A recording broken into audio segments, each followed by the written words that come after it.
오늘 제목 22절에 보니까 내 짐을 여호와께 맡기라 그랬습니다.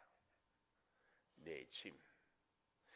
물론 우리는 여기서 짐이라고 해가지고 내가 해결하기 어려운 일, 내가 견디기 힘든 일, 이것만 맡기라는 것은 아닙니다. 그렇죠? 모든 일을, 범사를 여호와께 맡기라, 그런 의미입니다. 그러나 특별히 우리 인생에 힘들고 어려울 때, 이 시편 55편은 지난 토요일 날은 우리가 고난 당할 때는 기도해라, 특별히 광야에서 사무엘하 15장, 16장, 17장에 압살롬이 반역을 할 때에 그의 곁에 있었던 아히도벨이란 모략가죠. 다윗과도 정말 절친했고 나라를 세우고 하는데 둘도 없이 요압이 현장에서 최전선에서 싸우는데 앞장섰다만 아히도벨은 나라를 다스리는데 전략가로 나라를 이끌어 가는데 지혜를 늘 더하였던 이런 사람이었습니다. 그런데 그 아히도벨이 누구와 함께? 압살롬과 함께 다윗을 대적하는 자리에 섰습니다. 이런 아히도벨을 염두에 두면서 오늘 본문을 우리가 이해하면 더 좋습니다. 오늘 제목을 22절에 내 짐을 여호와께 맡기기 위해서는 첫 번째 17절에 보니까 아침과 저녁과 아침과 정오에 내가 근심하여 탄식하리니, 어떻게 한다고요? 여호와께서 내 소리를, 내 기도를 들으시리로다. 첫째, 여호와께 짐을 맡기기 위해서는 첫째, 우리에게 이 믿음이 있어야 됩니다. 여호와께서 들으시리로다. 여호와께서 들으시리로다. 여호와께서 들을 것이다. 미래형이 아니에요. 여호와께서 들었다. 과거형도 아니에요. 여호와께서 듣는다, 이것도 아니에요. 들으시리로다, 이 말은 미완료로서 계속해서 듣고 들어주신다. 무슨 말씀이에요? 우리는 계속해서 주님을 찾고 구하고 부르짖는다. 이게 참 중요합니다. 우리의 기도는 과거에 참 제가 지금도 죄 내리 속에서 잊을 수 없는 게요, 교회 처음 시작했는데, 우리 창조교회를 처음 이렇게 시작하는데 왕년에 제가 참 열심히 했습니다. 그런데 우리 교회 와서는 이러고 저러고 이러고 힘이 안 돼. 이상하게 그분하고 얘기하면 힘이 안 나. 우리는 절대 그런 사람이 되면 안 됩니다. 제가 칭찬을 할 때 이렇게 얘기를 합니다. 집사님은, 권사님은 저한테 비타민 같은 사람입니다. 옛날에 어떤 광고 카페에서 연예인한테 산소 같은 사람이라고 이런 말을 했어요. 오늘 우리는 정말 이런 사람이 돼야 됩니다. 어떤 사람이 이런 사람이 돼요? 산소 같고 비타민 같은 사람이 어떤 사람이 돼요? 산소는 한순간도 없으면 죽어요. 비타민은 우리의 모든 에너지의 공급원이에요. 한순간도 하나님 없이는 살 수 없어요. 한순간도 기도하지 않으면 살 수 없어요. 기도할 만하면 하고, 하기 어려우면 안 하고. 우리의 믿음 생활에 있어서 하나님이 우선이냐, 내 환경이 우선이냐, 굉장히 중요합니다. 같이 기도하는 것 같은데 하나님이 우선이냐, 내 형편이 우선이냐. 다 몰라도 딱 두 사람 알아요. 하나님 알고 내 자신 알고. 옆에서 볼 때는 다 똑같아요. 다 똑같아요. 하나님은 알고 내 자신이 알아요. 하나님이 먼저인지 내 환경이 먼저인지, 하나님이 먼저인지 내 감정, 내 기분이 먼저인지. 여호와께서 들으시리로다. 자, 보십시오. 16절, 나는 하나님께 부르짖으리니. 사람들에게 부르짖지 않고, 큰 나라한테 부르짖지 않고 하나님께 부르짖으리니 여호와께서 나를 구원하시리로다. 이 부르짖는다 이 말은 큰 소리로 간절하게 기도한다 그 말입니다. 큰 소리로 간절히 기도한다. 이 부르짖으리로다. 부르짖으리로다. 이것도 17절에 들으시리로다와 같은 미완료입니다. 미완료 많이 들어봐서 이제 알겠지요? 미완료란 말은 무슨 뜻이라고 해요? 쉬지 않고 계속해서 부르짖는다. 쉬지 않고 계속 부르짖는다. 우리의 기도는 이런 기도가 돼야 할 줄 믿습니다. 기도할 수 있으면 기도하고 형편이 안 되면 못하고, 이런 기도는 미완료 기도가 아닙니다. 부르짖는다 이 말은 큰 소리로 계속해서 구한다. 부르짖는다. 도움을 청한다. 그 말씀입니다. 17절에 근심하여 탄식한다. 탄식하리니, 부르짖으리니, 탄식하리니, 들으시리로다. 다 같은 미완료입니다. 이 탄식한다 이 말은요, 그 주석을 보니까 동물에게서 나는 소리, 동물들이 으르르르르르릉 으르르르릉 혹은 뭐 질병에 걸려서 신음소리, 원수를 자기들의 대적을 보고 개들이 이렇게 보면 막 서렁 하잖아요. 요 소리가, 동물의 소리가 바로 무슨 소리다? 탄식한다. 내가 근심하여 탄식한다. 그 말씀입니다. 근데 재밌는 것은 여기 17절의 시작이 어떻게 해요? 저녁과 아침과 정오. 하나님께 유대인들은 정한 시간이 저녁에서 시작해서 아침으로, 정오로, 저녁으로. 하루의 시작이 저녁이에요. 그리고 아침이고, 그리고 정오고, 또 하루의 시작이 아침. 하나님과 정한 시간, 시작도 하나님과 함께, 진행도 하나님과 함께, 결론도 하나님과 함께. 계속 탄식하고 계속 부르짖고 계속 간구한다. 우리의 짐을 맡기는 것은 바로 이런 우리의 기도의 자세. 환경도 시간도 다. 왜 이렇게 다윗은 아침도 점심도 저녁도 부르짖고 탄식하고 간구하고 있는가? 이유가 있어요. 18절에 나를 대적하는 자가 많기 때문에. 여기 나를 대적하는 자가 많더니 나를 치는 전쟁. 여기는 보니까 백병전이 뭔 줄 알아요?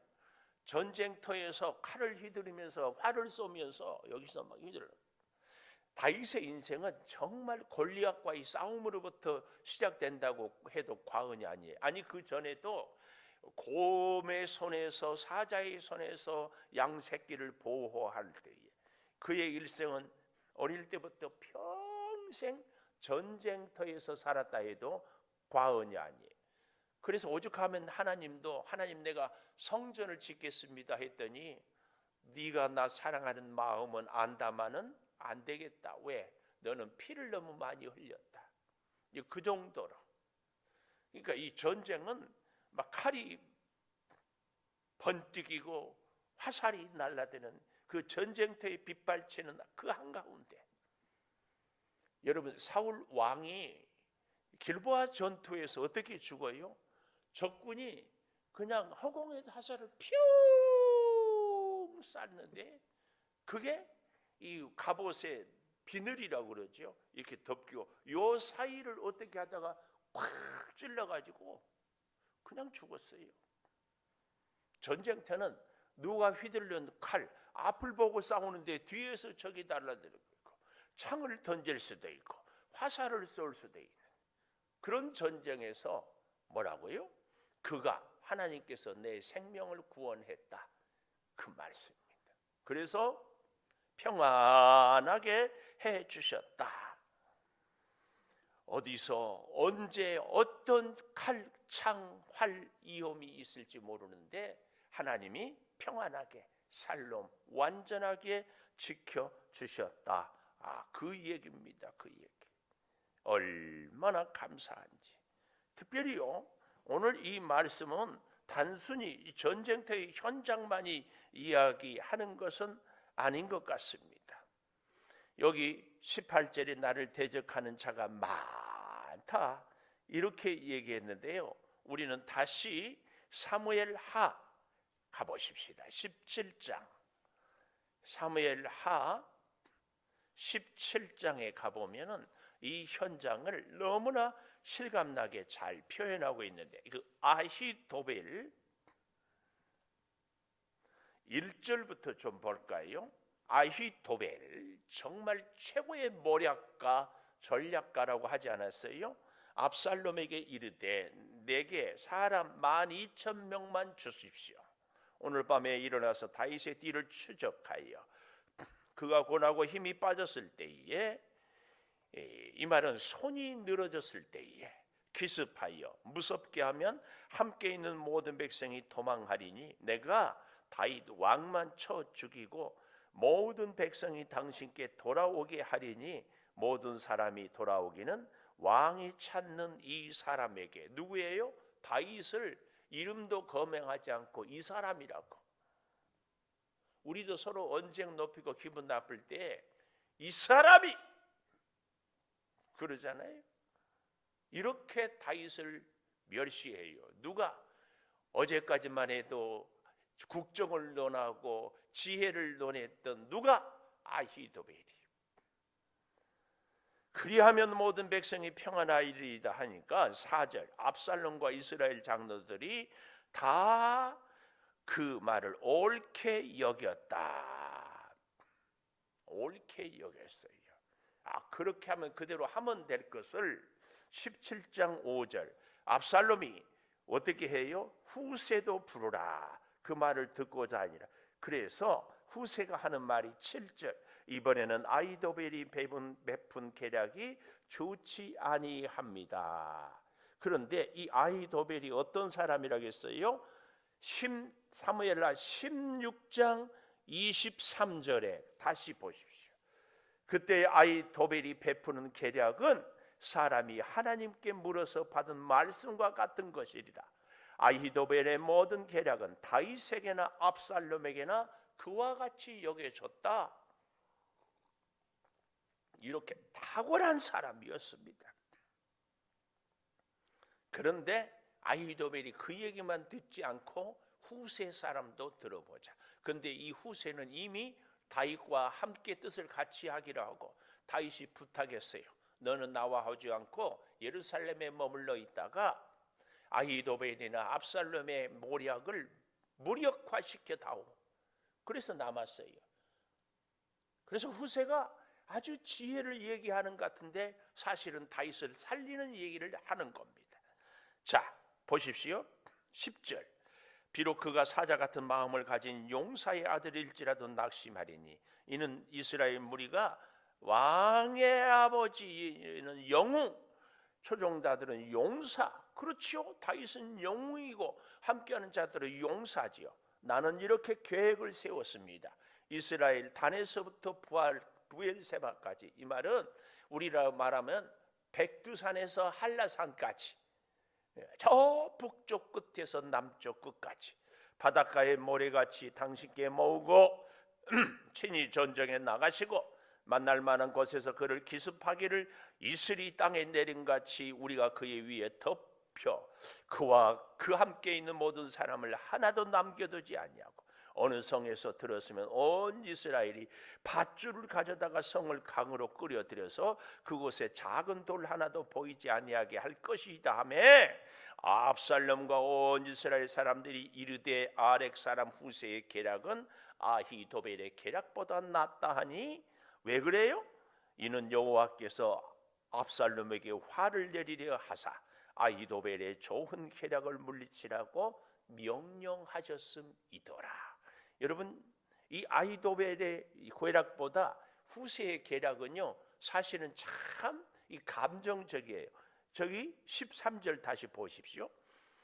어느 성에 있다면 온 이스라엘이 밧줄을 끌어다가 성을 강으로 끌어들여 그곳에 작은 돌 하나도 보이지 아니하게 할. 이것은 말도 안 되는 소리인데 어때요? 아주 기분이 좋아, 그럴듯하고 아주 자존심을 살리고 이런 말들에 우리가 속아서는 안 됩니다. 우리가 뭔가 되면은 그 새치 혀에 깜빡 속아요. 근데 왜 그랬다고요? 14절에 하나님께서 역사했다. 그래서 어떻게 합니까? 이 후세는요 그 이후에 15절 후세가 사독과 아비아달 두 제사장에게 아히도벨이 압살롬과 이스라엘 장로들에게 계획을 세웠다. 그러니 어떻게 하라? 16절 중간에 보면 아무쪼록 자지 말고 광야 나루터에서 건너가소서 혹시 몰사할까 하노라. 그래서 다 빨리 건너가소서. 21절. 그런데요 기가 막힌 얘기가 23절 아히도벨이 자기 계략이 시행되지 못함을 보고 나귀의 안장을 지우고 일어나 고향으로 돌아가 자기 집에 이르러 집을 정리하고 스스로 목매어 죽음에 그의 조상의 묘에 장사되니라. 이것이 배신자의 말로입니다. 잘 우리는 봐야 됩니다. 탁월한 모략, 하나님께로부터 받은 지혜가 있는 것 같지만 결정적인 순간에 이 아히도벨은 기도하지 않았어요. 다윗은 쫓겨가면서도 하나님께 회개하고 기도했어요. 그래서요 우리는 탄식해야 되고 부르짖어야 돼요. 하루도 쉬지 않고. 아니 하루가 뭐예요? 오늘 다윗은 저녁과 아침과 점심에 늘 기도했어요. 그래서 우리 인생이 하나님이 우선인가 환경이 우선인가 하나님이 우선인가 사람이 우선인가는 아주 종이 한 장 차이예요. 늘 기도한다니까. 아히도벨에게 베푼 모략도 하나님이 베푼 모략 같다니까요. 우리는 이걸 잘 보아야 됩니다. 그래서 이 아히도벨로 인하여서 오늘 여기 18절에 나를 대적한 자 많다, 나를 치는 전쟁에서 그가 내 생명을 구원했다. 이 말은 특별히 누가? 다윗이 누구를? 아히도벨을, 압살롬을, 가장 가까이 있던 사람들을 염두에 두면서. 그래서 19절 하반절에 셀라 다음 보십시오. 두 번째로는 오늘 저는 첫째로 여호와께서 들으신다 그랬지만 두 번째로는 반드시 우리 주변에 있는 사람들은 어떤 사람들이에요? 겉과 속이 다른 사람. 겉과 속이 달라요. 이 사람들을 잘 보십시오. 그들은 변하지 아니하며 하나님을 경외하지 아니함이니이다. 결국은 본색이 드러나요. 하나님을 우선하지 않는 사람들, 하나님께 기도도 합니다. 하나님께 예배도 합니다. 하나님의 뜻을 따르기도 합니다. 하나님의 지혜도 얻었습니다. 그러나 결정적인 순간에는 아히도벨 같은 모습이에요. 오늘 이런 우리의 모습은 있지 않는가? 20절 그는 손을 들어 자기와 화목한 자를 치고. 아히도벨이 압살롬이 그렇죠. 왜요? 자기 자존심, 자기 욕심, 자기 편리 치고 그의 언약을, 약속을 배복했어요. 화목한 자를 치고 배반했어요. 21절 그의 입은 우유 기름보다 미끄러우나 정말 탁월한 모략을 우리가 사무엘 하에서 보지 않았어요. 자, 어쩌면 그렇게. 그의 마음은 전쟁이고 그의 말은 기름보다 유하나 실상은 뽑힌 칼이다. 뽑힌 칼이에요. 이런 인생을 우리가 이런 주변의 사람들이 반드시 있습니다. 그러므로 우리는 어떻게 살자? 바로 그 다음에 너의 짐을 여호와께 맡겨라. 너의 원수를, 너의 모든 삶을. 그래서 우리는 저녁에도 기도하고 아침에도 기도하고 정오에도 기도하고.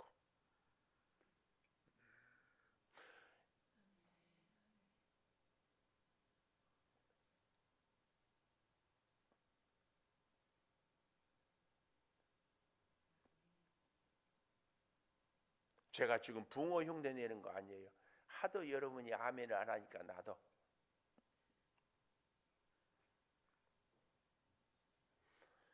자, 보십시오. 22절 그가 너를 붙드시고, 주님이 우리를 붙들어 주셔야 돼. 의인의 요동함을 영원히 허락하지 아니하시리로다. 요 대목도 미워해.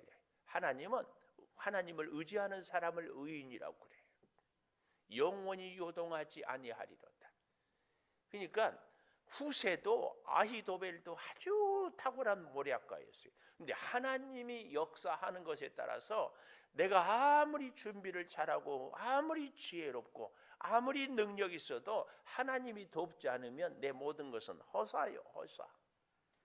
그래서 여러분 제가 그런 기도한다고 그랬죠. 하나님 내게 능력 주십시오. 소용없어요. 하나님 내게 건강 주십시오. 하나님 돈 주십시오. 그러면 주의 일 하겠습니다. 소용없어. 내가 능력이 없어도 괜찮아요. 몸이 시원찮아도 괜찮아요. 재물이 없어도 괜찮아요. 하나님의 손에 붙잡히면. 우리가 잘 알다시피 요셉 같은 사람은 형들한테 미움받아서 종으로 팔려갔잖아요. 보디발의 집에서 충성을 다했어요. 가정 총무가 되었어요. 여차하면 얼마든지 이리저리 하고 도망갈 수 있을 텐데 도망 안 갔어요. 보디발의 아내는 주인이고 자기는 노예예요. 어떻게 거절해요? 그래도 하나님은 이제 억울하게 누명 쓰고 감옥 갔어요. 그래도 충성했어요. 뭡니까? 오늘 우리가 과연 하나님을 의지하고 살아가는가? 요셉이 돈이 많아서 총리가 됐습니까? 요셉이 공부를 많이 했을까요? 물론 뭐 그럴 수도 있겠지만 가진 것이 없는 노예의 신분이었고 그는 정말 초라하고 주변에 누구를 도와줄 사람도 없었지만 하나님이 도우셔. 하나님. 오늘 우리 인생도 정말 그렇습니다. 하나님이 저도 정말 깨닫기 전에는 하나님 능력 주세요. 그래서요 이 손으로 안수하면 암 환자들이 벌떡벌떡 일어나게 해주세요. 우리 교회 개척하고 그런 기도 얼마나 많이 했는지 몰라요. 멋지잖아요. 생각만 해도. 후세가 줄로 해가지고 다윗이 들어있다면 그 성을 온 백성들이 줄로 해가지고 강에다 밀어 땡겨서 빠뜨립시다. 아주 듣기만 해도 기분이 좋지. 똑같이 하나님 이 손으로 안수만 하면 모든 암 환자들이 다 낫게 해주십시오. 주여. 구름대처럼 몰려들지 않겠어요? 저 남면에 비염을 잘 고친다는 의원이 막 있어가지고 막 저도 한번 가봤는데 약을 그때 세보니까 한 30알이 되는 것 같아요. 굉장히. 그러니까 무슨 이 알러지인지 꽃가루인지 먼지인지 기후 날씨인지 체질인지 그 중에 하나 걸리겠지. 요즘에는 제가 비염약을 한 4알 정도 먹으면 하루는 평안해. 사랑하는 여러분, 우리는 정말 잘 생각해야 돼. 돈이 없어서 못 살겠어요? 건강이 약해서 못 살겠어요? 도와주는 사람이 없어서 못 살겠어요? 마귀는 그렇게 해서 우리를 속여요. 저도 속았어요. 잊지 마세요. 하나님 없이면 아무것도 안 돼. 하나님만 계시면 전부가 됩니다. 근데 기가 막힌 것은 이성으로 머리로는 아는데 삶으로는 하나님보다는 돈이 급하고 하나님보다는 건강이 급하고 하나님보다는 내 능력이 급하고 하나님보다는 저 같은 사람은 우리 교회 성도가 막 수천 명 되었으면 좋겠고 두산 위부가 백석고등학교 옆에 들어선다고 그러니까 벌써부터 머릿속에 어떻게 전도를 할까, 어떻게 홍보를 할까, 뭐 어떻게 할까, 머리가 막 옆으로 머리가 막 여러분 앞에 먼지가 막 뿌옇지 않으세요? 왜 먼지? 제 머리가 돌인데 돌가루 날리니까 머리 쓰니까 막 뿌옇. 그런 거 갖고 되는 것이 아니고 하나님이 함께 해야 돼. 어떤 목사님의 간증을 듣는데 목회가 너무 어려워서 하다 안 되니까 교인들도 변하지 않고 그래서 하나님 제가 죽겠습니다. 근데 하나님 저 혼자 죽기는 너무 억울하니까 교인들 중에서 한 사람만 같이 죽게 해주십시오. 이 말은 한 사람만 교인들 중에서 성도들에게 본이 되고 목사와 뜻을 같이 하는 사람 수백 명 중에서 다 말고 한 명만 있으면 좋겠습니다. 그랬더니 하나님이 계속 기도하는데 뭐라고 응답을 하든가 하니까 너만 죽어라 그래. 너만 죽으면 돼. 한 교회 상당히 오래된 교회는요. 우리 교회는 그런 면에서는 정말 감사해요. 100년 막 이렇게 된 교회는요. 교회가 열정적이고 살아 원동력이 있기가 참 어려워요. 근데 그 교회는 그렇게 원동력이 있어. 이유를 알고 보니까 세상에 목사님이 둘째 아이를 사모님이 가졌는데 몸이 아프니까 그 임신인지도 모르고 약을 먹어버렸어. 뭐요? 100% 얘는 장애다. 그러니까 낙태를 해야 돼. 100% 여러분 같으면은 낙태 의사 말 듣는다 안 듣는다? 속은 있으니까 대답은 안 하네. 근데 하나님이 기도하는데 이 목사님한테 더 사랑해 주면 되지. 그런데 사모님한테 말도 못하고. 왜요? 육아를 하는 것은 사모의 책임이 사모의 일이니까. 근데 어떻게 얘기하다 보니까 사모에게도 그 마음을 주었어. 아기를 낳았어. 어떻게 됐을까? 건강했어. 벅찬 감격으로 그렇게 내가 그 간증을 들을 때 딱 생각나는 게 우리 교회 은결이 지금 이은재 장로님 앉아 있는 그 자리에 주일날 하면 오는데 우리 그 김주희 집사가 주일날이 아니고 평일 오후에 있는데 그렇게 서럽게 울어. 그렇게 서럽게. 나는 집안에 뭐 큰 일 난 줄 알았어. 그랬더니 애가 둘째가 생긴 그 애가 은찬이하고 나이가 한 7살 차이. 늦둥이가 그러게. 그 은찬이도 인큐베이터에 들어갔다 나왔거든. 애가 장애래요. 그 다운 증후군이 있대. 그런 거 보면은 검사를 안 해야 되는 거 아닌가 모르겠어. 그래가지고 그렇게 우는 거야. 또 김은성 목사 스타일이 그럴 때는 어떻다? 내가 손잡고 병원 가자. 지우자. 그런 스타일이다. 그렇죠? 뭐요? 이것도 대답하라고. 아까도 물어도 대답하라. 그러지 않았어요.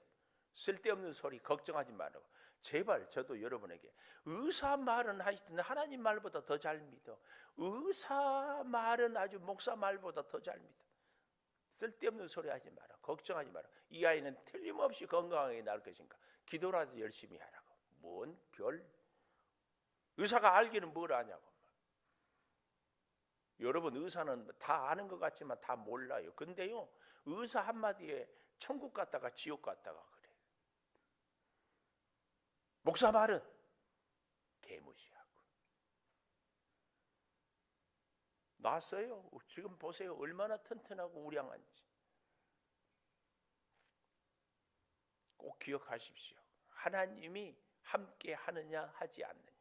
그래서 오늘 세 번째로는요, 놀랍게 23절의 마지막에 나는 주를 의지하리이다. 나는 주를 의지하리이다. 여호와께 맡기는 사람, 짐을 여호와께 맡기는 사람의 결론, 나는 주를 의지하리이다.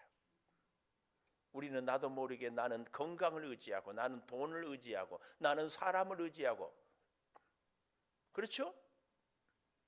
나는 누구를 의지하고 있는가? 나는 무엇을 의지하고 있는가? 진짜 여기 서 있는 목사도 설교는 이렇게 해도 아차하면 아이고 하나님 우리 교회에 돈이 좀 있었으면, 아차하면 하나님 우리 교회에 일꾼들이 좀 더 많았으면, 아차하면 하나님 내가 좀 더 젊었으면. 우리는 아주 입에 달고 살아. 한 10년만 젊었으면, 10년 전에도 10년만 젊었으면. 우리에게 진짜는 우리 하나님만 의지하는 것인 줄 믿습니다. 하나님만 의지하겠습니다. 이렇게 따라해 보겠습니다. 입으로 시인하고 고백하는 것이 중요하거든요.